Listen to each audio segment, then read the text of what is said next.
Cette émission s'adresse à un public averti. Doc Mayou et José Arsenault. Au réseau Cogeco, vous écoutez Doc Mayou et José. Avec le Doc et José Arsenault. On est vendredi! Bonjour, Doc Mayou. Oui, bonjour, José. Je suis contente. Vous allez mieux, Doc Mayou. Je sais que vous aviez une bronchite cette semaine. Bien, pas guéri encore, mais ça va beaucoup mieux. Ça s'améliore. Bon, je suis très contente. Et savez-vous quoi? Pour vous amener un petit sourire en ce vendredi, je vais vous lire un message qu'on a reçu de la part d'un auditeur. Oui. Il dit « Je suis chauffeur pour la Société de transport de Sherbrooke. Et hier, j'ai eu une plainte parce que je vous écoutais comme à tous les jours. Continuez votre beau travail car j'évolue en vous écoutant pour m'apercevoir que j'ai eu des parents écrasants, méprisants et maillets, comme vous dites. Merci de m'aider à ouvrir les yeux, Doc Mayou et José. » Fait que là, moi, je dis, et qu'avez-vous fait de cette plainte? Je dis, j'espère qu'il n'a pas fermé ma radio. Il dit, mes patrons vous écoutent aussi, alors on en a ri un bon coup. Yes, j'ai trouvé ça très excellent. gentil. Excellent. Non, mais ça fatigue du monde, hein? J'ai reçu un autre courriel l'autre fois. C'est quelqu'un qui était dans une clinique, puis qui écoute l'émission. Puis qu'il y a une cliente qui est allée demander à ce qu'on ferme la radio. Mm-hmm. Fait que c'est des fois, il y a des propos qui remettent pas mal trop en question certaines personnes, hein? Elle avait des bonnes raisons. C'est ça. On peut ne pas être d'accord. Je peux t'assurer qu'elle avait des bonnes raisons. Ah, il y a une raison pourquoi on n'est pas capable de prendre certaines réflexions. Oui. Danger. Moi, savez-vous quoi? Ça, c'est mon réflexe que j'ai. Danger pour le statu quo. Quand j'ai un sujet qui me choque, là, je me dis, pourquoi ça me choque autant? Oui. C'est la première question que je me pose. En tout cas, bref, aujourd'hui, dans l'émission, c'est un sujet qui touche tout le monde. On va parler de job, on va parler de boulot, on va parler de choix de carrière. Il y a un article qui est paru dans le Journal de Québec de cette semaine et le Journal de Montréal, c'est mercredi. Oui. Les 10 métiers les plus stressants. Et c'est le site américain CareerCast qui a publié un classement des 10 métiers les plus stressants. Et là, ils se sont basés sur différents facteurs de stress, dont la nécessité de voyager dans le cadre de ses fonctions. Hey, moi, j'aimerais ça. Ça serait loin d'être stressant. J'adorerais ça, voyager dans le cadre de mon travail. Le fait de travailler en public. Ben là, moi, j'aime pas mal ça, travailler en public. Celui d'avoir la vie de d'autres personnes sous sa responsabilité. C'est un peu le vôtre, ça, hein? Vous avez la santé, en tout cas, mentale de plusieurs personnes. Et beaucoup. Des échéances à respecter, l'effort physique exigé et les dangers, conditions environnementales. Puis là, je me dis, c'est intéressant. J'ai hâte de voir les métiers les plus stressants. Bon, là, je vais vous dire pourquoi on fait le sujet aujourd'hui, ce qui m'a amené ma réflexion. Imaginez-vous donc, animateur radio, ça arrive en 7e position. Je me dis, voyons donc, c'est pas stressant pantoute, ça. Militaire, moi, je trouverais ça stressant. Puis d'ailleurs, ça arrive en première position. Puis là, après ça, je me suis dit, si je demandais à un militaire de venir me remplacer même lundi matin pour travailler avec vous, Doc, il y en aurait peut-être qui seraient stressés. Oui. Et là, je me suis dit, moi, par contre, en terrain de bataille, là, je serais peut-être stressé pas mal, moi. Fait que même si j'avais la formation, même si... Alors, la question qu'il faut se poser, là, les 10 métiers les plus stressants pour qui? Moi, c'est ça, je me suis dit, un métier peut être stressant pour quelqu'un et pas pour un autre. Exactement. Pourquoi? On a des aptitudes différentes. On a... Un mot magique, aptitude. Inéquitablement répartie. Exact.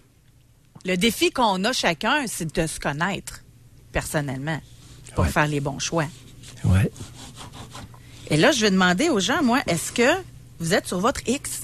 On va le dire, tu sais, je pense que tout le monde peut le comprendre, là, quand tu es à la bonne place dans le métier que tu aimes, que tu peux te valoriser, performer et être heureux. Là. Parce que ceux qui ne le sont pas, et c'est ça qui va être intéressant de discuter dans l'émission d'aujourd'hui, c'est quoi que ça amène comme impact dans votre vie? Qui paye pour? C'est-tu vos enfants? C'est-tu à la maison votre conjoint? C'est-tu votre santé? Avez-vous développé des dépendances à l'alcool, à la drogue, pour oublier que vous êtes malheureux à la job? Oui. C'est bon, ça, ce que tu amènes là. Fait il y a un impact au fait de ne pas être heureux, là. Une source de défoulement, une mauvaise habitude de vie et une atteinte à votre santé. Oh! Et pour votre information, dans les jobs les plus stressantes, OK? C'est le personnel militaire actif en première position, pompier en deuxième position, pilote en troisième, coordinateur d'événements, responsable des relations... Oh, t'as oublié les policiers, je crois. Ben, ils sont pas dedans. Non? Moi, je vous lis ce que j'ai sous la main, là. Ah, oui. Après ça, responsable des relations publiques en 5e position, les cadres en 6e position, animateur radio en 7e, journaliste en 8e, puis chauffeur de taxi en 9e. Là, c'est ce que j'ai. Puis par la suite, bon, il y a médecin, il y a... Mais ça, c'est Dans l'article, j'ai policier. Alors, le port des uniformes, tous ceux qui portent des uniformes. Oh oui, moi, en tout cas, Okay. on ne s'astinera pas Non, là-dessus. mais dans celui que... Puis moi, ce que dans j'ai, lui, oui. je ne l'ai pas. Fait qu'en tout cas, OK. on a des sources différentes. Oui, il est oublié C'est dans ça. l'autre. Et, OK. en tout cas, fait que, bref, de Oui. toute façon, dans le Journal de Québec, l'article que vous avez, on dit que le port d'uniforme, c'est parmi les plus stressants, mais il peut être en 15. Là, moi, j'ai lu les 9 premiers. Mais, OK. l'important, là, c'est pas ça, parce que nous autres, ce matin, on défait ça un peu. Moi, je connais des pompiers que quand l'alarme sonne, là, ils sont heureux. Comprenez-vous? J'ai connu des policiers qui ont fait leur carrière et après 25 ans, ne ressentaient aucun stress au travail, mais pouvaient capoter le fait de se faire donner des ordres par une femme. Ah, c'est donc bien spécial que ça revienne dans le sujet d'aujourd'hui, ça. Et je n'invente rien. Ah oui. Un policier qui se retrouve sous les ordres d'une femme peut devenir très stressé. Ah oui, il y a des machos, il y en a partout. Fait que dans tous les domaines. En désaccord. Ben, il y en a dans tous Ce les n'était domaines. pas macho, c'était une très mauvaise gestionnaire. Bon, on pourrait peut-être améliorer votre phrase. Un policier qui était en période de stress parce qu'il était avec une mauvaise gestionnaire qui se trouvait être une femme. Hein? Pour pas généraliser? Bizarrement, en 27 ans, il n'y avait jamais eu de problème avec les gestionnaires masculins. Puis c'était-tu la première fois qu'il y avait une femme? Oui. Bon, fait que peut-être qu'il est tombé sur une pas bonne. Mais il y en a des bonnes. C'est pas toutes les femmes qui sont mauvaises gestionnaires. Puis il y a peut-être des hommes très machos. Puis moi, je peux en faire une généralité. Moi, les policiers, s'il y a un groupe d'hommes machos, c'est bien eux autres. Hein? Là, J'ai-tu le droit de dire ça, moi? Si vous êtes capable de dire que les femmes gestionnaires sont pas bonnes, moi, je peux dire que tous les policiers sont machos. Eh bien, Mais on serait pas juste. C'est pas tout le monde. cette semaine, mauvaise nouvelle aux États-Unis. Une femme lieutenant vient d'avoir un poste d'autorité dans les bérets verts. Je considère ça comme une très mauvaise nouvelle. Vous avez le droit. Inquiétante. Vous avez le droit de vous inquiéter. Pour la première fois, dans un corps d'élite militaire, on a une femme qui va diriger un groupe d'hommes, 88 hommes. 88 hommes. OK. Très mauvaise nouvelle. Ah. Inquiétante. OK. C'est correct. Si on revient maintenant à notre sujet d'aujourd'hui, là, Oui. on va poser la question aux gens. À quel degré se situe votre niveau de stress dans votre travail? Est-ce que... Puis là, ça passe par le bonheur au travail aussi.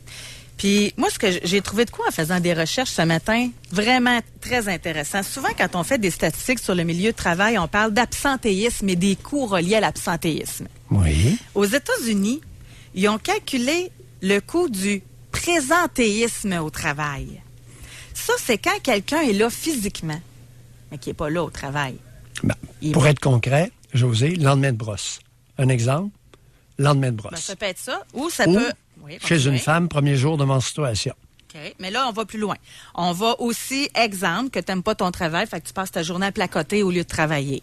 Que tu passes ta journée à aller fumer dehors pour pas travailler. Que tu vas sur Facebook au lieu de travailler. Que tu t'occupes de prendre les rendez-vous de tes enfants au lieu de travailler. Fait que ça, ce présentéisme-là qui appelle, ça coûte par année 150 milliards de dollars aux entreprises américaines. Ah oui, il y a une perte. C'est Il y a un quelque coût chose. énorme, ouais. Fait que quand quelqu'un n'est pas à sa place, c'est pas le fun pour lui, puis ça coûte cher à tout le monde. À tout le monde. C'est vrai. Et au niveau du Canada, il y a des statistiques qui sont sorties, et c'est l'Ordre des conseillers d'orientation du Québec qui nous a parlé de ça, là. 50% des Canadiens veulent changer d'emploi. Et 60% des Québécois souffrent de solitude, de carrière qui sont pas à la bonne place. Oui. Fait que ça trace un portrait quand même assez révélateur sur le fait qu'il y a des gens qui sont malheureux au travail. Pourquoi? Principale raison, ils peuvent ne pas être à leur place. Exact. OK?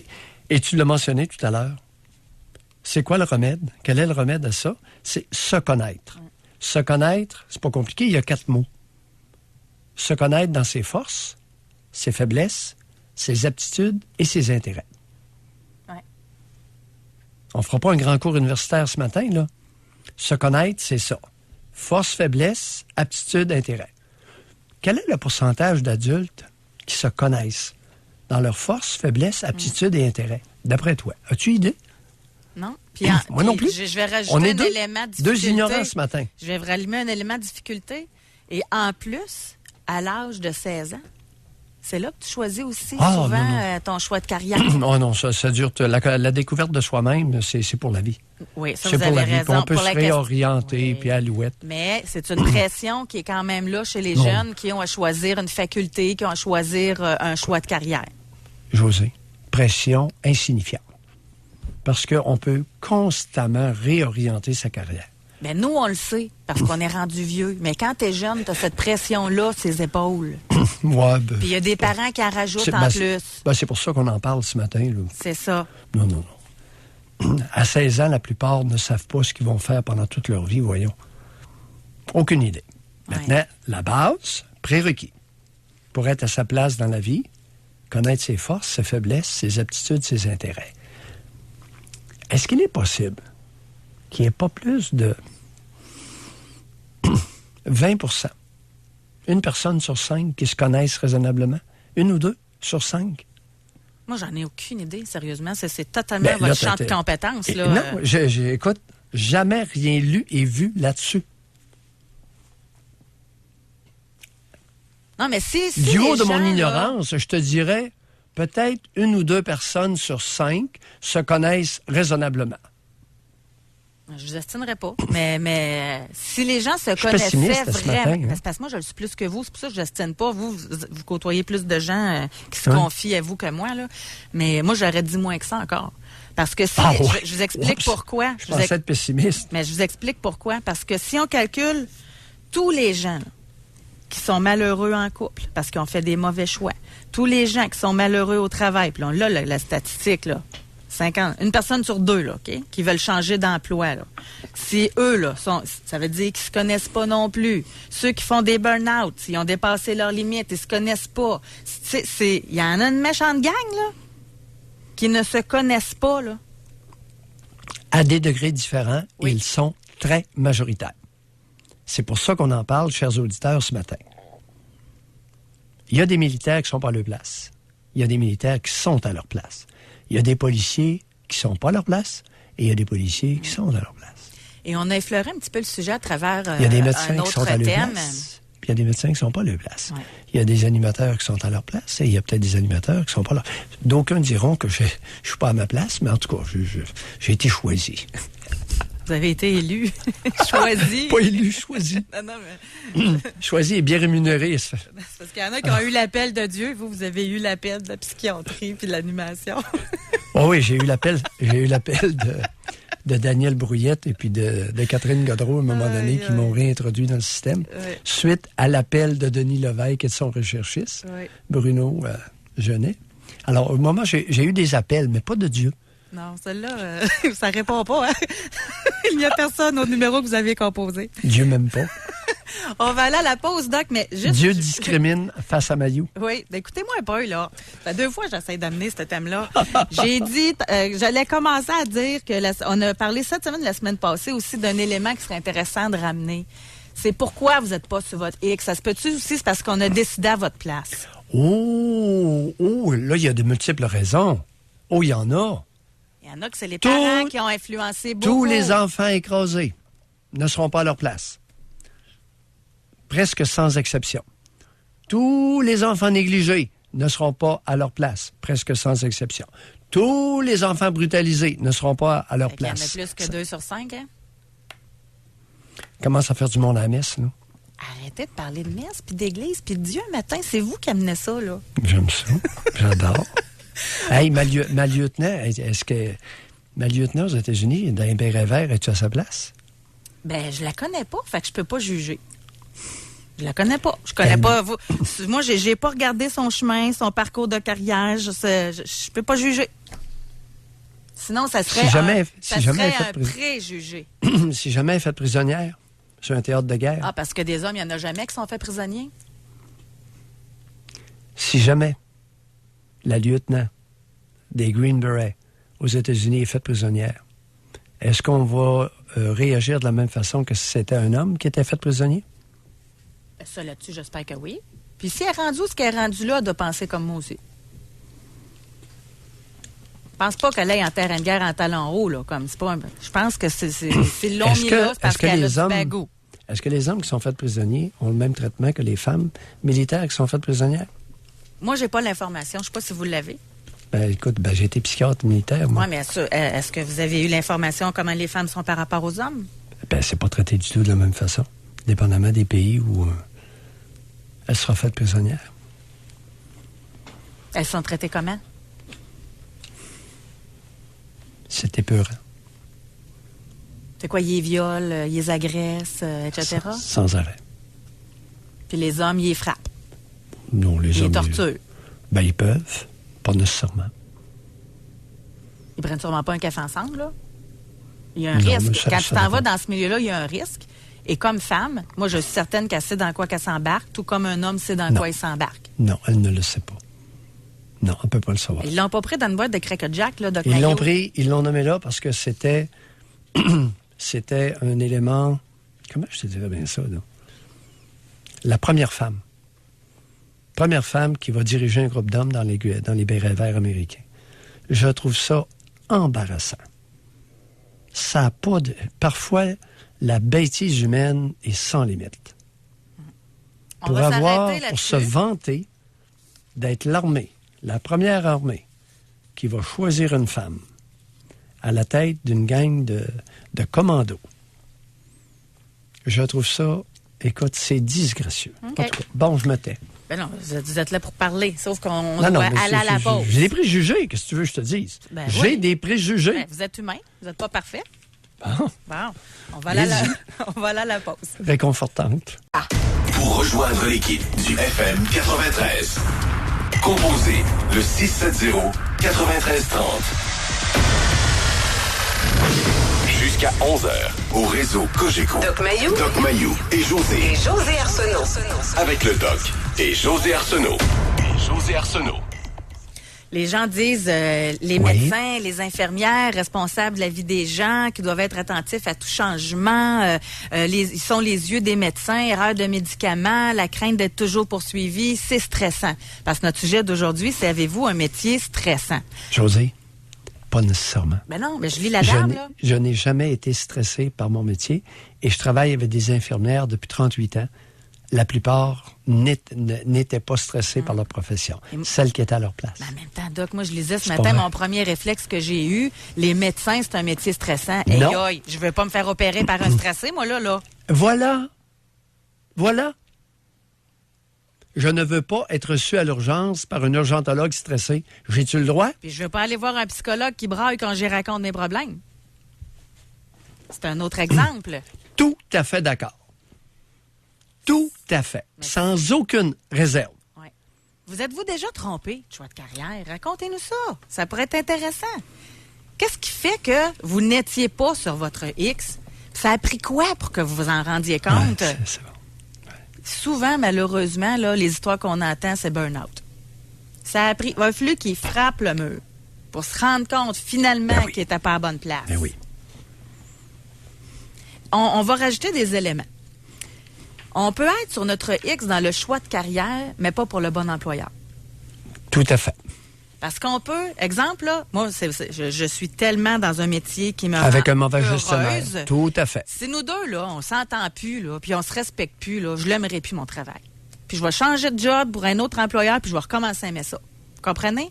Tout si à je fait. travaille avec des bitches, là, qui arrêtent pas, là, de bitcher, puis de bitcher, je serais pas heureuse au travail. Si je travaille pour un boss, là, qui arrête pas de me critiquer, puis qui arrête pas, là, qui est pas constructif, j'aimerais pas mon travail.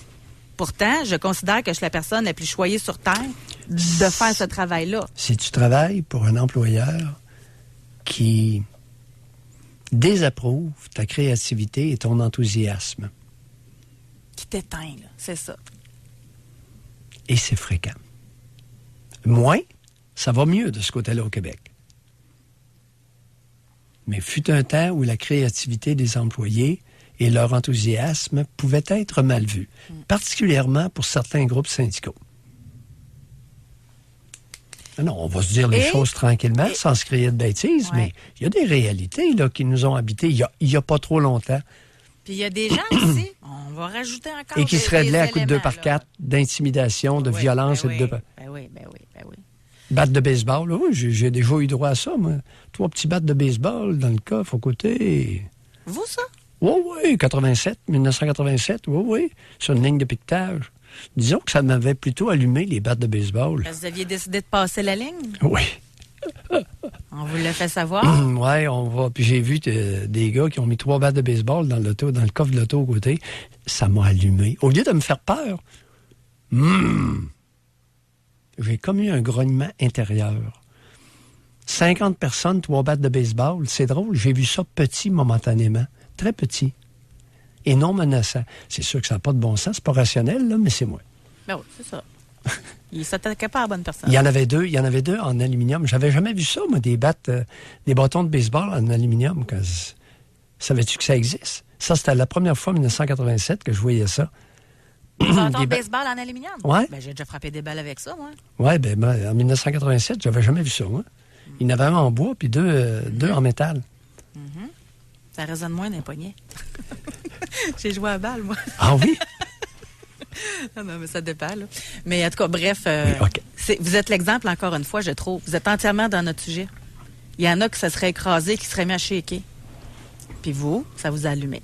Fait que même situation, réaction différente. Puis pour en rajouter un peu, là, il y a même des gens qui aiment moins leur travail, puis juste parce qu'ils sont avec une bonne gang, ils sont heureux. Oui. Ça, c'est fréquent. Ça permet d'accommoder des petites erreurs de choix de carrière. Là. Quand tu es avec des bonnes personnes stimulantes, tu as du fun, tu as du plaisir au travail. L'être humain est un animal grégaire, est un animal social. Et le côté social peut être priorisé sur le côté travail. C'est pas rare. Si la gang est bonne, l'individu va faire le travail, même s'il ne l'aime pas trop. Oui. Juste avant d'aller à la pause, on a quelqu'un qui nous a écrit via le 25226. Vous pouvez nous écrire par courriel sur Facebook, le Doc Mayou et José. Elle dit, votre sujet est vraiment intéressant ce matin car ça me concerne totalement. Je n'aime pas mon travail. Je sais que je ne suis pas à ma place dans un bureau avec un travail hyper routinier. Je travaille comme une automate, fonction publique. Il m'est déjà arrivé de vouloir réorienter, mais même encore aujourd'hui, à 40 ans, je ne sais toujours pas dans quoi d'autre je me plairais.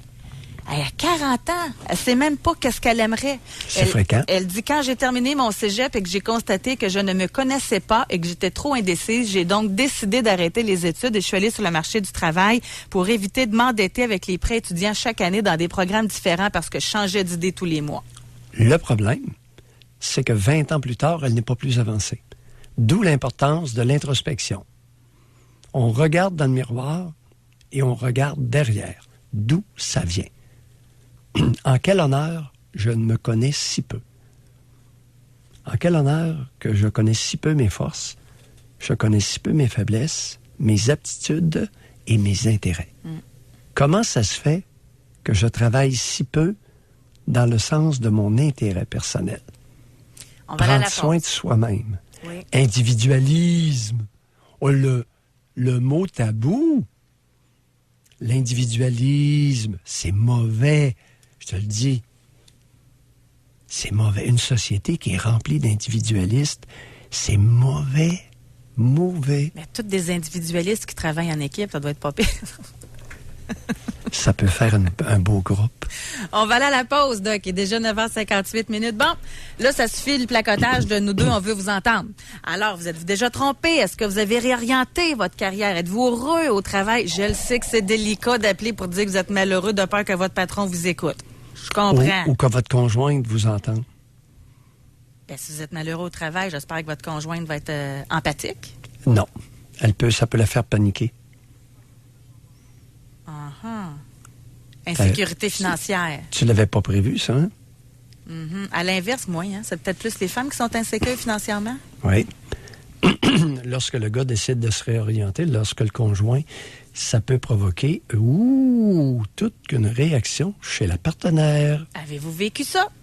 Et d'ailleurs, Olivier vient de me dire qu'il est préposé au changement de nom, si vous ne voulez pas vous faire reconnaître. Oh oui. Alors, n'hésitez pas à utiliser ces services. Pour rejoindre l'équipe du FM 93, composez le 670-9330. Doc Mayou et José Arsenault. Avec le Doc et José Arsenault. Au réseau Cogeco. Aujourd'hui, on veut savoir, êtes-vous sur votre X dans votre carrière? Est-ce que vous avez fait... Ça a-t-il été difficile de faire le bon choix de carrière? Est-ce que vous êtes stressé au travail? Qu'est-ce qui amène ce stress-là? Il y a un autre point. Ça peut être bien des affaires. Mais ça peut être qu'on est incompétent aussi. Ça, c'est plus dur à admettre aussi.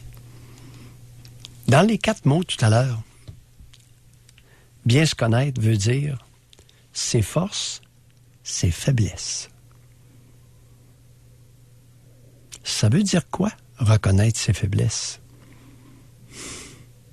Tout qu'un exercice d'humilité. Oui. Excusez-moi, j'ai une pensée pour un auditeur qui nous a appelé cette semaine. Vas-y. Je me souviens pas de son nom, puis c'était quoi le sujet, mais quand il a dit, ma blonde m'a demandé c'est quoi tes défauts, puis il venait de Stoneham. Je sais, parce que je viens de là, fait que ça m'avait marqué. Puis il dit, j'étais même pas capable de dire c'était quoi mes défauts. Je m'en trouvais pas. Il était adulte, là. Ne pas confondre défaut avec faiblesse. Oui, mais quand tu as des défauts, il faut au moins que tu les connaisses. Se connaître, c'est dans la catégorie se connaître soi-même. Non, les défauts, il y a souvent un jugement de valeur. Ah, OK, je comprends. Ce qui peut être un défaut pour un, l'est pas pour l'autre. Voilà, tandis qu'une faiblesse, c'est une faiblesse. C'est universel, là. OK. Oui, c'est objectif. OK, c'est bon. Parce qu'un défaut, là... En même temps, ça ne peut pas que quelqu'un n'ait pas de défaut. C'est ce que ma mère m'a dit. Mon défaut, c'est ce que ma mère m'a reproché. Et puis ma conjointe me reproche. C'est ça un défaut. Quelqu'un qui est jaloux, c'est un défaut, ça? C'est un vice. C'est une faiblesse? Non, c'est une tare. Ça, c'est une tare psychologique. OK. Oh, on a un auditeur qui veut intervenir dans notre sujet d'aujourd'hui. Pierre Jobin de TVA est avec nous. Bonjour, Pierre. Bonjour, José, ça va bien? Oui, bonjour, Pierre. J'espère que tu n'appelles pas pour nous dire que tu n'es pas sur ton X, Pierre.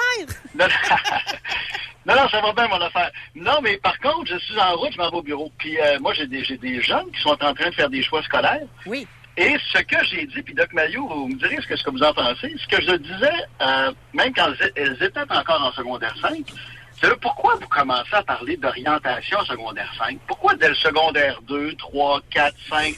vous faites pas des vidéos ou des visites, juste pour donner l'idée à des jeunes de ce que c'est que tu voudrais faire dans la vie. On dirait qu'en secondaire 5, il faut que tu décides ton cégep, puis pas loin de ton université, puis des fois, tu n'as pas eu le temps de réfléchir tant que ça, t'es quand même jeune, mais déjà, à partir de, je sais pas, secondaire 2, sensibiliser les enfants à qu'est-ce que tu voudrais faire dans la vie et faire découvrir les professions puis les métiers qui existent. Moi, je pense que ça aiderait bien des gens dans la vie. Bon, l'information, c'est toujours bon, Pierre. Oui. Maintenant, là, vous parlez de vos 2 filles. Pourquoi pas se taire et simplement les écouter? Non, mais je les écoute. J'en pas pour une psychanalyse. Pierre. On se calme. Non, je suis dur à calmer. Non, mais c'est parce que je l'ai vécu. Et moi aussi, quand j'étais allé rencontrer l'orienteur au séminaire, moi, dans le temps, qui me disait, OK, tu t'en vas dans ça, il y a de la job. OK, ça va dans la comptabilité. Oh, je suis allé à la comptabilité. Mais, tu sais, pourquoi ne pas réfléchir plus? Je dis pas que de ne pas les écouter, oui, mais ne pas réfléchir plus tôt à ce que tu voudrais faire dans la vie. Non. Laisse-les donc tranquilles, les enfants. Ils ont des intérêts, ils ont des aptitudes. Oui. Et si elles sont bien accompagnées, tes filles, elles vont aller dans le sens de leurs aptitudes et de leurs intérêts. C'est naturel.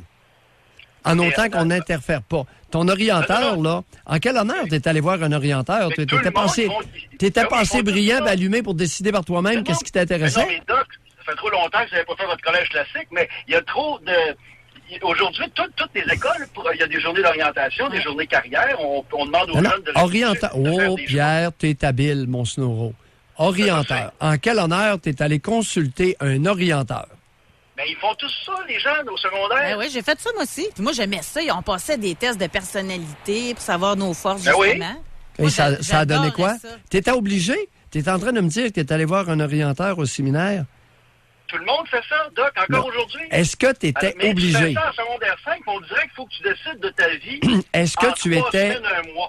espèce de journaliste, est-ce que tu étais obligé d'aller voir l'orienteur? Je ne crois pas, non, mais à un moment donné, tu vas chercher des ressources. Puis en plus, dans ce temps-là... Voyons, c'est comme moi, aujourd'hui, d'ailleurs. quelle ressource que l'orienteur peut t'amener, hormis l'information factuelle? Ben, c'est à peu près ça. Il t'aide à réfléchir. Il t'accompagne. Il ne dit pas tu vas faire ci. Il t'aide à réfléchir. Il va te dire le taux de placement, c'est ça. Il va te dire tu peux travailler dans ta région. Il faut que tu ailles à l'extérieur. Il va te donner des détails. T'étais pas assez intelligent pour réfléchir par toi-même à 16 ans. Quel âge t'avais quand tu es allé voir l'orienteur? Non, mais je t'avais d'embarquer, Pierre, parce que moi, je veux juste rajouter quelque chose. Moi, ce que je trouve, parce que moi, je suis en plein là-dedans, ma fille, elle a 15 ans. Fait que ça s'en vient en secondaire 4. Déjà, il faut qu'elle choisisse sciences ou bien maths fortes ou etc. pour prévoir. Bon, ils s'en mettent de la pression. Eux autres même, ils n'ont pas besoin de nous autres. Puis ce que je trouve difficile, moi, leur âge, c'est que c'est pas vrai que tu connais tous les métiers qui existent. C'est pas vrai que tu étais exposé à « Ah ouais, tu peux t'en aller en recherche dans tel domaine. Ah ouais, ça existe, ça, telle faculté pour telle option, etc. » Fait que l'orienteur sert à ça, à donner tout le vaste choix qui existe, là. Et ça, on dirait que tu as à peu près 3 semaines, un mois pour décider de ton entrée au cégep, qui va après décider de ton entrée universitaire. Alors, ce que je fais juste dire, c'est qu'il devrait juste discuter un peu plus. Il y avait des cours dans le temps d'économie familiale qui n'existent plus. Alors, non pas dans le temps, puis il y en a qui disent que ça devrait revenir. Mais pourquoi, à partir de secondaire 2, 3, ne pas faire connaître divers métiers, diverses professions, les faire connaître un peu plus, enseigner ce que ça fait un notaire, ce que ça fait un avocat, ce que ça fait une infirmière, ce que ça fait un policier. C'est un petit peu enseigner, montrer les métiers aux jeunes pour que tranquillement... il pourrait y avoir des dépliants, là.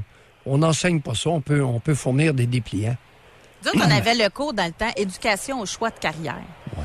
Puis ce cours-là, ben, c'était ça que ça remplaçait. Il y a de l'information factuelle. Maintenant, quel âge tu avais, Pierre, lorsque tu es allé consulter un orienteur? Ben, c'était dans l'école. Le service de l'école, c'est quoi, en secondaire 5? On a quel âge? 16 ans, peut-être. Ouais, c'est ça, dans ces eaux-là. Là. En secondaire 5? Tout le monde faisait ça. Ben oui, mais aujourd'hui encore, Doc Mayou, c'est ça? Je la comprends pas.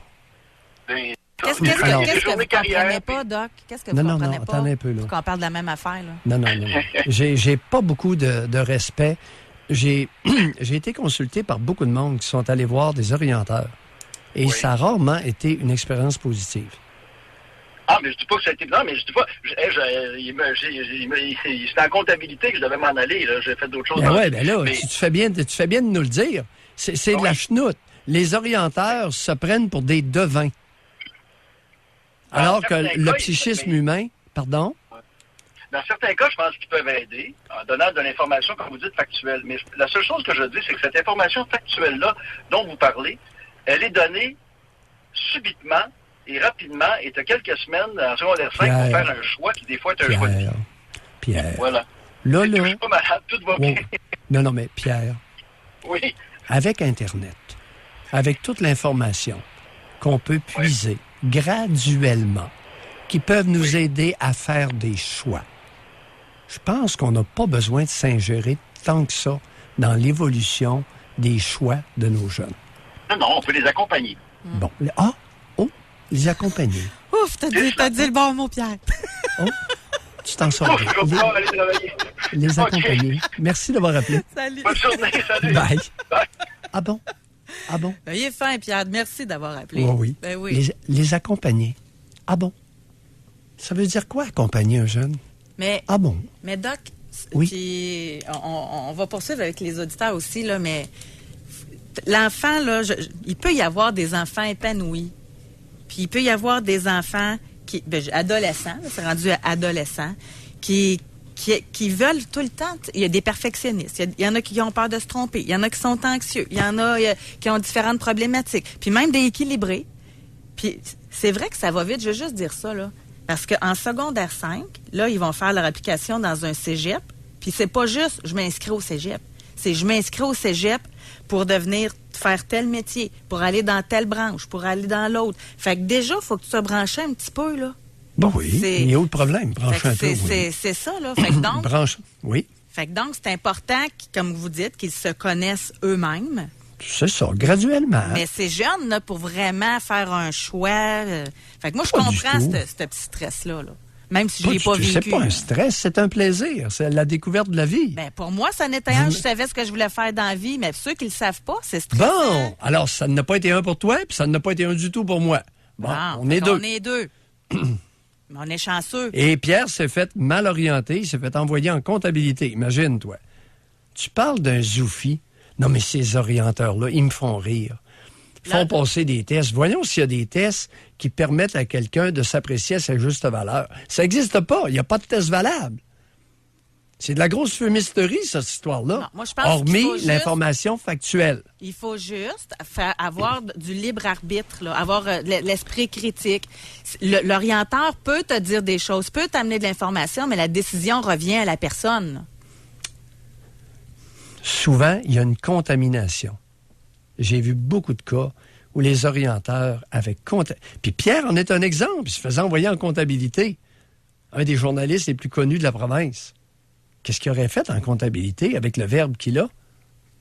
Il serait mort. aurait sûrement bien expliqué les rapports. On va aller à la pause, donc. Non, mais Au retour, c'est incroyable. J'en reviens pas. On va à la pause. Au retour, nous allons parler avec Sonia. Tabarouette est partie de militaire à... Vous allez rester pas mal surpris de son choix de réorientation de carrière. Pour rejoindre l'équipe du FM 93, composez le 670-9330. Au réseau Cogeco, le Doc Mayou, José Arsenault. Avec le Doc et José Arsenault, cette émission s'adresse à un public averti. Ça veut dire que des fois, ils disent des mots comme ou nous gorgé. Aujourd'hui, dans l'émission, est-ce que vous êtes sur votre X? Avez-vous eu à vous réorienter dans votre carrière parce que vous avez fait le mauvais choix dès le départ, manque de connaissance de soi? Parce que tout part de là, si on l'a bien expliqué là, en début d'émission. On va aller parler avec Sonia qui a fait un changement de carrière spectaculaire. Bonjour, Sonia. Bonjour, Oui, bonjour Sonia. ça va bien? On vous Oui, écoute. on vous écoute. Oui, c'est rare que j'appelle, mais bon, je vous écoute de Granby.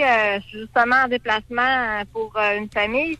Moi, j'étais militaire jusqu'à mes 29 ans et maintenant, je suis thanatologue. Oui. Puis racontez-nous là, votre cheminement. Oui, ben moi, c'est ça. Je viens d'une famille de militaires. Donc, j'ai été élevée avec ma mère qui est infirmière dans l'armée, mon père qui était militaire. On a fait toutes les bases, Kingston, Nouveau-Brunswick, etc. J'ai été dans le cadet, la milice et tout. Fait que pour moi, c'était comme un choix de vie facile, si vous Oui. comprenez ce que je veux dire. Là. Très bien. Donc, ça a coulé de source, mais je me suis rendu compte que, oui, j'ai le caractère parce que je sais pas si on peut dire ça, mais tu sais, j'ai comme été formée pour ça dans mon enfance, mais pour moi, ben tu sais, j'ai pas souffert de ça. Ça a très bien été. J'ai aimé ça, mais vers mes 29 ans, je suis sortie de là parce que ça répondait plus à mes attentes. J'avais comme fait le tour du jardin. Attendez un peu. Quel poste?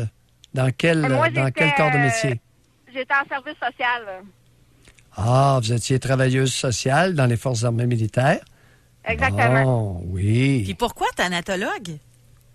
Ben, j'avais une copine qui était qui a été à Montréal faire ses études. Elle a commencé en thanatologie, puis elle m'a dit, Sophie, tu devrais peut-être essayer. Parce que moi, j'ai été en Afghanistan, c'est des choses que je peux pas trop parler en public, mais j'ai eu des cas difficiles à gérer, puis tout ça, puis j'avais quand même bien réagi, puis tout ça, puis ma copine avait aussi passé par là. Sonia, Oui? vous pouvez nous parler. Il n'y a pas de Oui. secret d'État là-dedans, là, dans les grandes lignes, sans nommer personne. Quand vous êtes allé en Afghanistan, qu'est-ce que vous avez Oui. dû faire?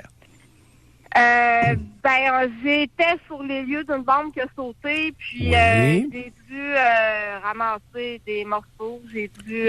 C'est ça. Ben, écoutez, pourquoi on ne peut pas le dire en public? Il n'y a pas de secret là.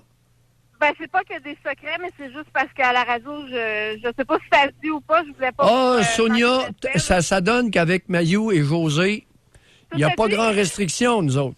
Alors, vous avez ramassé des morceaux d'êtres humains suite à une explosion à une bombe Oui, oui. et vous êtes Puis, senti à l'aise là-dedans? Ben, je vais vous dire la vérité. On a toujours peu importe qu'est-ce qui se passe, il faut comprendre qu'on est humain, puis on a un état de choc pour juste apprendre à vivre avec. savoir si on est fait pour vivre avec. Sonia, laissez faire la conférence. Est-ce que vous avez été à l'aise? Vous l'avez fait, le travail, vous avez remonté le morceau, puis... Bon. Ben, j'étais capable de dormir le soir. Bon, vous avez été... avez-vous mangé ce soir-là? Oui. Alors, vous avez mangé le soir, puis vous avez dormi le soir. Donc, vous étiez à votre place. C'est pas compliqué, là. On fera pas... On va enlever du travail aux orienteurs, là. Oui. Alors, vous avez la preuve que des êtres humains décédés, ça ne vous empêche pas de manger et de dormir. Non. La seule affaire dans mon métier qui me dérange le plus, c'est quand je dois traiter avec des enfants. Ça, c'est une partie qui est difficile pour moi, mais ça m'empêche pas de dormir, ça m'empêche pas de manger, mais je vais prendre un peu plus de temps, moi j'appelle ça toujours mes clients, à traiter l'enfant là, pour le préparer. Vous avez quel âge? C'est la partie. Vous avez quel âge? J'ai 40 ans aujourd'hui. Ah, bonne fête! Bonne fête, Sonia. On est privilégiés de vous avoir en ondes.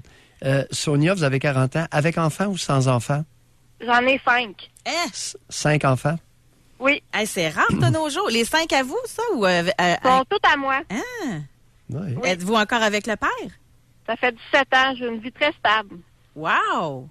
Vous savez, Sonia, lorsqu'on est à sa place, c'est sûr que ça favorise la stabilité. N'est-ce pas? Oui. Hey, oui, merci. moi, ça va très, très vous n'avez bien. pas idée comme vous avez contribué à nous donner un exemple concret. J'ai été capable de faire ça, donc je suis capable, je vise telle place, puis je vais être capable de faire la job.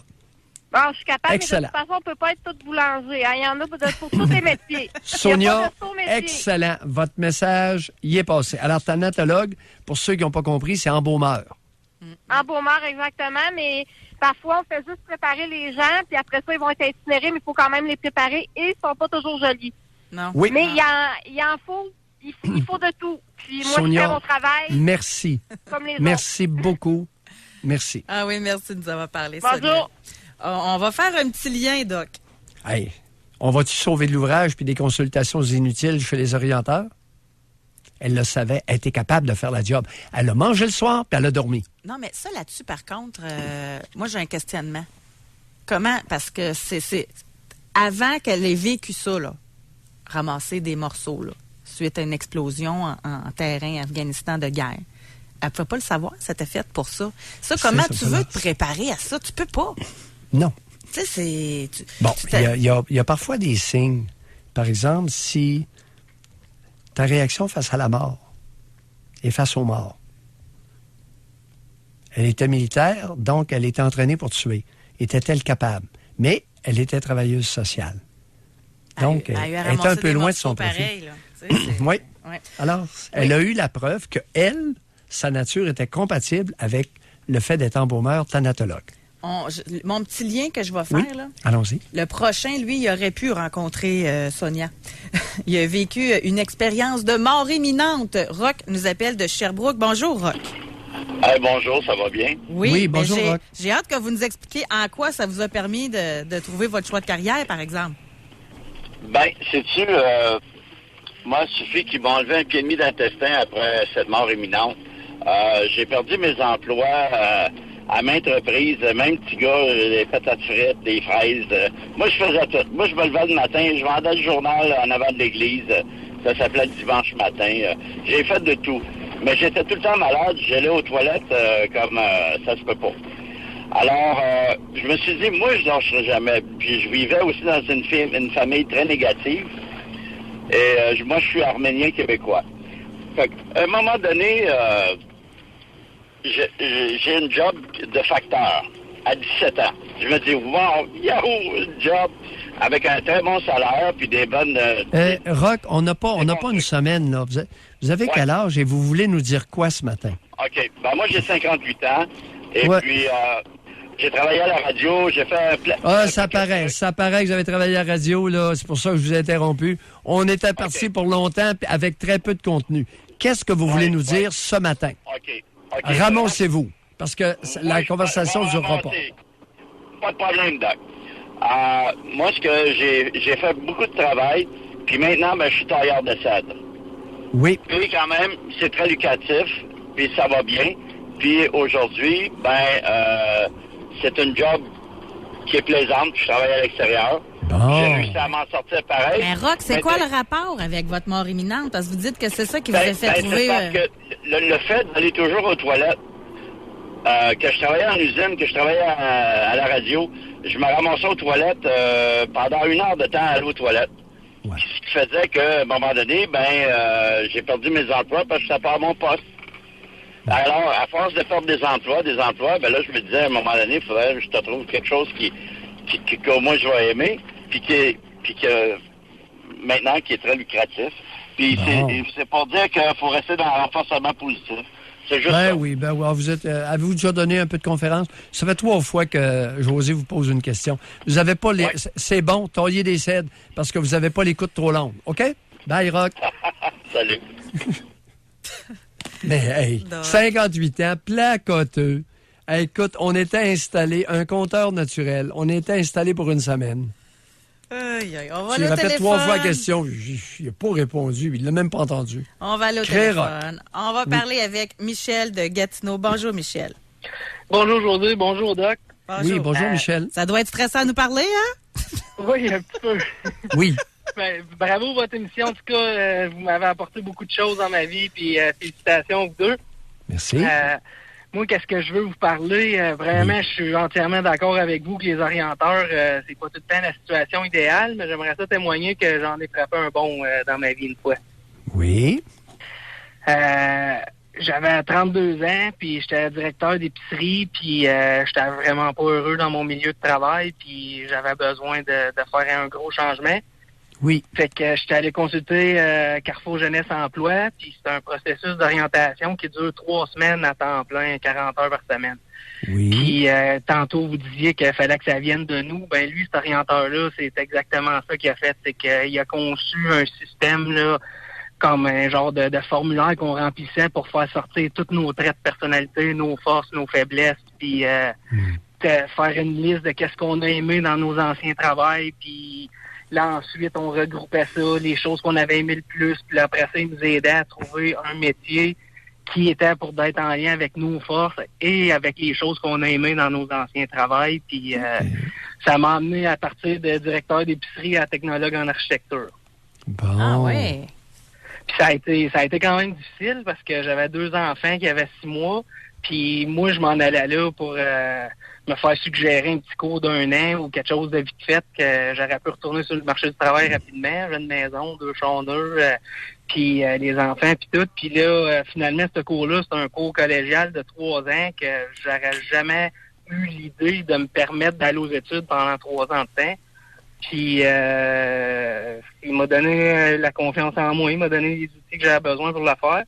Puis je l'ai fait, j'ai gradué avec très grande distinction. Ça fait en avril dernier.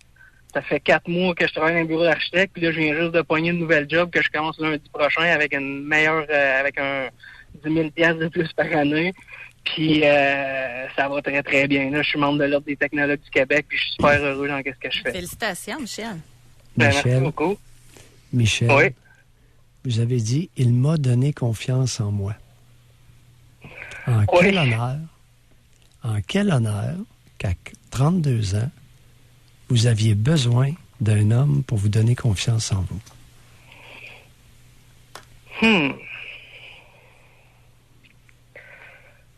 Je sais pas. J'ai de la difficulté à répondre à ça. Je suis quelqu'un qui a toujours dégagé de la confiance en moi, mais... Michel, qui a miné votre confiance en vous-même?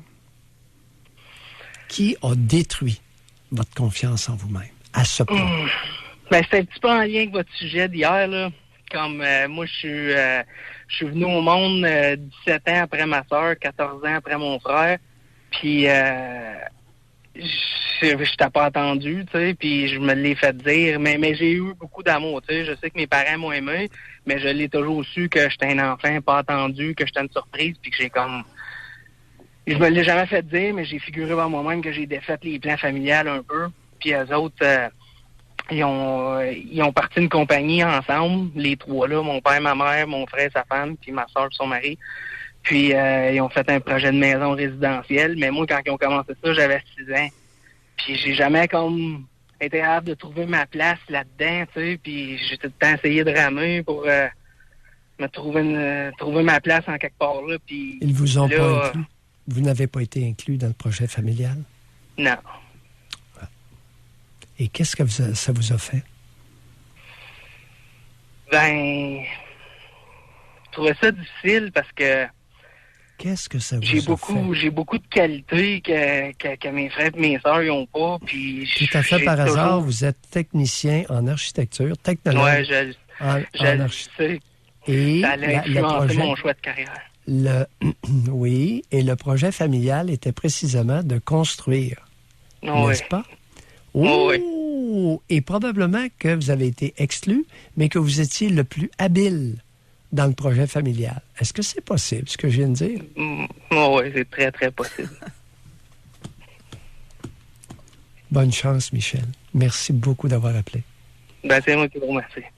Bye-bye. Intéressant, hein? Vois-tu, l'orienteur a agi comme parent substitut. C'est pas au niveau de son travail d'orienteur. C'est un type qui a des qualités humaines et qui a redonné une confiance de base à Michel. C'est vraiment Mais spécial, ça, les le rencontres dans nombre la vie. d'adultes aussi qui ont un manque de confiance en soi, il y en a beaucoup, là. Ça aussi. On a des sujets, là, Ouais. à faire pendant 20 ans de temps. On va aller enfin, gardez-vous en santé.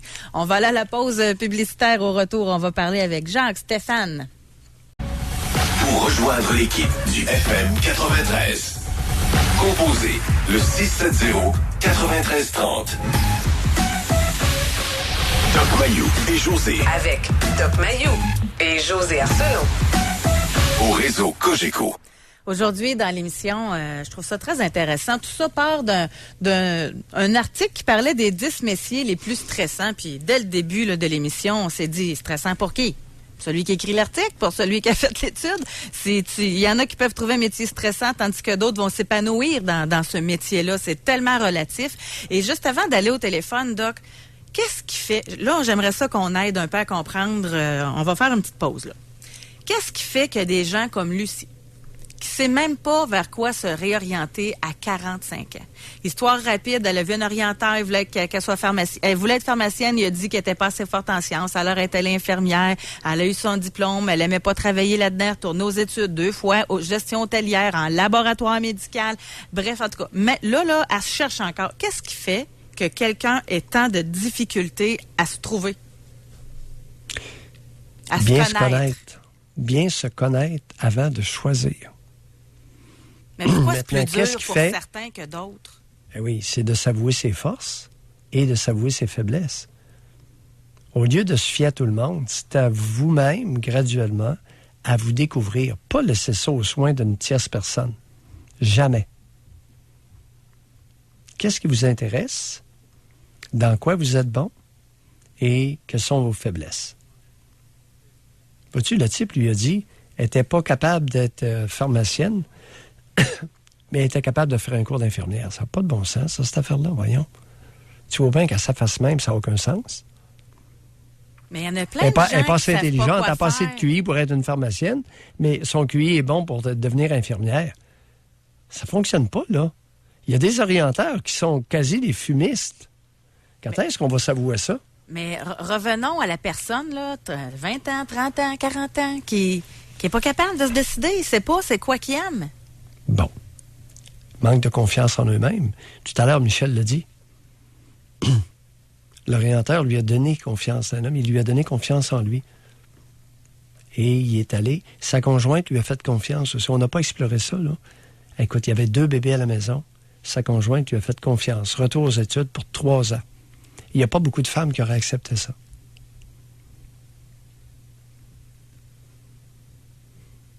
Alors, il y a énormément, c'est épidémique, il y a énormément d'adultes au Québec qui ne se connaissent pas, qui ne savouent pas ce qu'ils sont. Ou des fois, ils veulent peut-être être, mais ils ne le sont pas. Il y a une différence aussi, là. Tout ça. Ouais. On va aller Tout au ça. téléphone. On va faire parler avec Mélisa qui nous appelle de Thetford Mines. Bonjour, Mélisa. Bon matin, vous deux. Oui. Mélissa. En fait, moi, je vous appelle pour vous dire que j'ai pas tant vécu de stress au travail. C'était plutôt, en fait, que j'ai été éducatrice pendant 12 ans en service de garde. Oui. Au départ, j'adorais mon travail parce que quand on commence sur le marché du travail, c'est toujours intéressant. On a un emploi, on a un salaire qui rentre. Pas nécessairement. Parlez pour vous. OK, dans mon cas, oui, moi, c'était vraiment voilà. ça. Oui. Puis à un moment donné, je me suis mis à avoir des maux physiques. Donc, Oui. entorse lombaire, bursite, tendinite. Ça revenait toujours comme ça. Puis Ah à oui? chaque fois que je retournais au travail après les congés de maladie, ça recommençait. Il y avait autre chose qui arrivait tout le temps. Jusqu'à temps qu'à un moment donné, je tombe vraiment dans un épuisement total, anxiété, burn-out, arrêt de travail complet. Puis là, à ce moment-là, j'ai pris comme 2 ans de congé à la maison pour réfléchir à tout ça puis voir ce que j'allais faire parce que justement, je ne me connaissais pas et je savais pas ce qui était intéressant pour moi. Et tout le monde me disait, t'as pas le choix d'y retourner. Hey, t'as un bon salaire, t'as un fonds de pension, voyons donc. Mélissa. Oui. Ce n'est pas vrai que tout le monde. Alors, qui vous mettait de la pression pour que vous retourniez au travail? Ma famille proche. C'est-à-dire? Ma mère. Non. Comme Non. par hasard. Alors, tout le monde, c'est la bonne femme. Alors, la bonne femme est après vous. Ouais, elle voulait surtout que je manque pas de rien. Donc, c'est sûr que, puis probablement avec son passé, là, si on la psychanalysait, on aurait peut-être du fun, mais c'est pas ça qu'on veut faire ce matin. Est-ce que votre mère voulait votre bien? Je crois que oui. Je crois que non. Je soupçonne que non. Ah, OK. Faudrait Est-ce que lui votre demander. mère, depuis que vous êtes petite, est-ce que vous avez senti que votre mère voulait que vous deveniez graduellement une personne épanouie? Oui. Je vous dirais, par exemple, qu'elle a toujours été en arrière de moi à respecter mes choix. Puis même quand j'ai rentré à l'école au départ, moi, je m'en allais en administration parce que ma mère... Oups, on vous a manqué parce que votre je mère... m'excuse. Parce que ma mère avait fait administration, puis un peu comme votre collègue vous disait tout à l'heure, en fait, c'est que quand on sort du secondaire, on sait tellement pas où on doit s'en aller que moi, première chose que j'ai fait, c'est que j'ai regardé ce que ma mère faisait comme travail, puis je me suis dit, si c'est ma mère, elle doit être bonne là-dedans, je suis bonne là-dedans. OK, je vais essayer ça. Mélissa. Mélissa. Vous avez répondu tout à l'heure que votre mère désirait que vous soyez, que vous deveniez graduellement une personne épanouie. Là, vous êtes en train de nous raconter une histoire qui est exactement dans le sens contraire. C'est pas ma mère qui m'a dit de m'en aller en administration. C'est moi qui ai fait ce choix-là. Et Ah, ma mère quel savait honneur très que bien- vous étiez ignorante de vous-même à ce point. À quel âge, là, que vous avez fait le choix d'aller en admin? Secondaire 5. Je pense ignorante dans le sens où je pense qu'on se fie plus à l'extérieur. Hein? Pendant le secondaire, là, on quel honneur, Mélissa, qu'à 17 ans, vous vous êtes fiée sur votre mère à ce point? Je me suis fiée sur ma mère parce que c'était le seul repère que j'avais et qu'au secondaire, les seuls repères qu'on a, c'est de vouloir fitter dans une gang et de vraiment dire je suis comme tout le monde. Vous êtes brillante et protectrice de la bonne femme. Alors, votre mère était votre seul repère. Où était le bonhomme?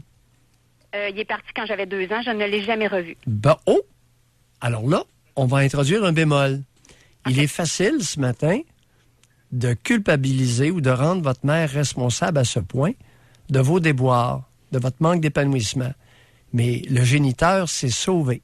Qu'est-ce que ça vous a fait, jeune, d'avoir un géniteur qui s'est sauvé alors que vous aviez 2 ans? Ah, mon Dieu, un rejet épouvantable, un vide immense, une peine atroce. Sincèrement. Expliquez-vous. Je veux dire, on se pose la question, qu'est-ce que j'ai fait pour mériter que mon père ne veuille plus de moi? Comment s'est sentie votre génitrice lorsque son conjoint l'a abandonnée?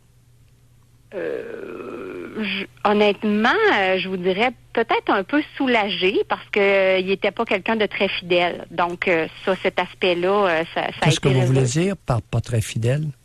Il y avait des relations extra-conjugales. Oui, il y avait des relations extra-conjugales. Oui. Il est parti avec une autre quand vous aviez 2 ans? Non, il n'est pas vraiment parti pour quelqu'un d'autre. Okay. Ils se sont comme séparés dû justement à l'infidélité. Puis à un moment donné, il a décidé tout simplement de plus venir me chercher sans trop de raison. Donc moi, je suis vraiment dans la fenêtre, j'attends qu'il vienne, puis il vient jamais. Oui, mais Mélissa, à 2 ans, le rejet, le vide, tout ça, là, ça fonctionne pas. Il n'y a pas de petite fille de 2 ans qui fait ça. S'il y a quelqu'un d'autre qui s'intéresse à vous, vous allez l'oublier instantanément, votre géniteur. Alors, le rejet, le vide, etc., là, pas sûr que vous le faites avec la bonne personne. Là. Qu'est-ce qui s'est passé après que votre père ait quitté? Mon Dieu, on a continué de rester, moi et ma mère, ensemble. On a été très, très liés longtemps, d'ailleurs. Oui, on s'est aimé d'amour tendre. Je dirais pas ça. Je dirais plus vivre par procuration. C'est-à-dire? Que ma mère voyait en moi certaines choses qu'elle pourrait peut-être réaliser par mon entremise ou des trucs comme ça. Plus elle, de son côté, que moi. Mélissa, tout à l'heure, je vous ai demandé si votre mère souhaitait votre meilleur intérêt, si votre mère voulait que vous deveniez une femme épanouie. Et là, on est rendu dans la vie par procuration. Vous trouvez pas que c'est l'inverse de ce que vous avez affirmé il y a 5 minutes exactement? Je comprends, mais avant qu'on vous parle, on fait pas toute cette analyse-là. C'est quand on vous parle qu'on fait « Ah, mon Dieu, c'est vrai, je prends conscience de quelque chose. » là. Puis attendez. Bon, mais j'adore ça, par exemple. Bon, c'est pas un reproche, c'est un constat. Non, exact. Alors, votre inconscient est fort. Et la bonne femme, elle vous aura aidé. Oui, ça se pourrait. Elle vous a dupé. Elle vous a fait à croire qu'elle avait votre meilleur intérêt à cœur. Alors que c'était pas vrai, pantoute. Hey, on doit se laisser là-dessus. Merci, Mélissa. Merci beaucoup. Merci beaucoup d'avoir appelé. Mais moi, ce que je trouve fascinant, là, à tout bout de champ, là, j'étais pour intervenir, mais vous êtes ben trop bon pour que je vous interrompe quand vous êtes dans cette phase-là. Parce que je me disais, ça y a pas dit de choisir le choix de carrière. C'est Mélissa qui a fait comme sa mère. Mais vous, là, vous avez vu ce qui s'est passé exactement. Sous, là, pour le monde, là, qui écoute, là, c'était une bonne mère qui s'occupait de sa petite fille, qui était là. Mais dans le fond, c'était pas son bien, c'est qu'elle voulait que sa fille fasse, elle, ce qu'elle a pas pu faire. Fait qu'elle a voulu s'épanouir, elle, en passant par sa fille. Et se vanter d'être responsable, se valoriser des succès de sa fille dans le champ qu'elle avait choisi pour sa fille. Les relations fusionnelles mère-fille, c'est affreux. On l'a dit qu'on allait en discuter de ce sujet-là. Une autre émission à venir. On va à la pause, il est déjà 10h47. Pour rejoindre l'équipe du FM 93, composez le 670-9330. Doc Mayou et José Arsenault. Le Doc Mayou et José, c'est le Doc et José. Au réseau Cogeco. Ça va vite. On va aller tout de suite parler avec Stéphane de Gatineau. Bonjour, Stéphane. Salut, José. Salut, Doc. Oui, bonjour, Stéphane. Bienvenue. Bonjour. Là, j'ai essayé de faire ça vite, parce que vous avez reviré un tout à l'heure. Ben, écoute, il voulait palabrer jusqu'à demain, minimalement. Allez-y, Stéphane, là. OK, moi, c'est juste pour parler de justement, Carrefour Jeunesse Emploi. Les autres, moi, ils m'ont fait à Gatineau. Même temps que Michel, j'ai eu une belle expérience, ça. Le test, là, sincèrement, il m'aurait dirigé à la bonne place. Lui, probablement, Michel, quand il a vu le test, qu'est-ce qu'il a dit de lui, il a fait comme, wow, OK, je me oui peut-être là-dedans. Moi, le test me dit que je serais bon comme dirigeant d'entreprise. J'ai parti à rire. J'ai dit, gars, moi, je suis petite pour être dans les ordinateurs. Aujourd'hui, je suis livreur. Fait que j'ai fait mon cours en informatique, puis ça a bien donné. Puis l'année passée, on a fait un événement, moi et mon ami, pour aider les familles à bas revenus. On a fait un gros événement. Puis là, on avait des bénévoles à diriger, des ça. Puis, faut vous dire, là, j'ai dirigé ça d'une main de maître. Fait que j'aurais dû écouter la machine. Je ne l'ai pas écouté. C'est-à-dire, qu'est-ce que vous voulez dire par là, j'aurais dû écouter la machine? Ben, parce que la femme qui est l'orienteur, elle me dit, vraiment, elle dit, le test, là, c'est la machine, en vrai, c'est du computer, là. Le test qu'ils font passer, ils font poser des questions, ils posent des questions très rapides pour répondre le plus rapidement possible pour pas avoir le temps de penser. Et puis, les chiffres que ça donnait, où est-ce que ça me dirigeait comme entrepreneur, dirigeant d'entreprise, leader. Puis c'est vraiment à des gars, j'en vois rarement qui comme ça, là, que... Vous avez quel âge, Stéphane? J'ai 44 ans. Bon, vous avez 44 ans. Là, vous avez fait une petite expérience d'organiser un événement. Vous avez aimé ça. Alors, qu'est-ce qui vous empêche graduellement de tremper là-dedans? Ils pensent comme pour là, faire des événements, des choses par là. Bon.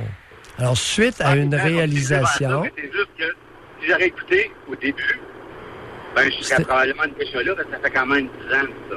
Stéphane, étiez-vous prêt à l'époque? Étiez-vous...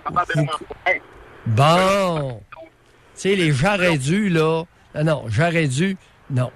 Là, vous avez fait une expérience qui est positive. 10 ans plus tard, vous avez maturé, vous vous connaissez mieux, vous êtes plus sûr de vous-même. Tiens. On doit sauter là-dessus, Stéphane. Le computer, oui. La machine n'avait pas évalué votre niveau de maturité. Vous n'étiez pas prêt. Non, c'est ça. Merci beaucoup. J'ai Merci. vu quand même quelque chose que je n'avais pas vu. Merci, José. Merci. C'est bien beau, la machine a vu une affaire. Ben oui, mais il n'était pas prêt. Là, il a vu par lui-même. C'est pas la machine, là. Ouais. Il a vu par lui-même. Il dit, tiens, j'ai des qualités. On a posé la question sur notre application Cogeco Live. Quel est votre niveau de stress au travail? Oui. Il y avait bas, moyen, élevé, insupportable. Et 50% des gens ont répondu moyen et 50% ont répondu élevé. Il y a quand même une personne sur deux qui nous a répondu qui vit un stress élevé en milieu de travail. Ben voyons. Oui. Quand même. Il y a beaucoup de monde qui ne sont pas à leur place. Oui. C'est pas à coup d'orienteur qu'on va régler ça. C'est à coup de découverte de soi. On ne refera pas le débat, il reste 10 secondes. L'orienteur peut quand même guider, là. Mais on ne refera pas le débat. Merci beaucoup tout le monde de votre participation. Bon week-end. Oui. Moi, je vais aller me calmer, là. Non, c'est une joke. À lundi. À lundi, bye-bye. Oui. Doc Mayou et José.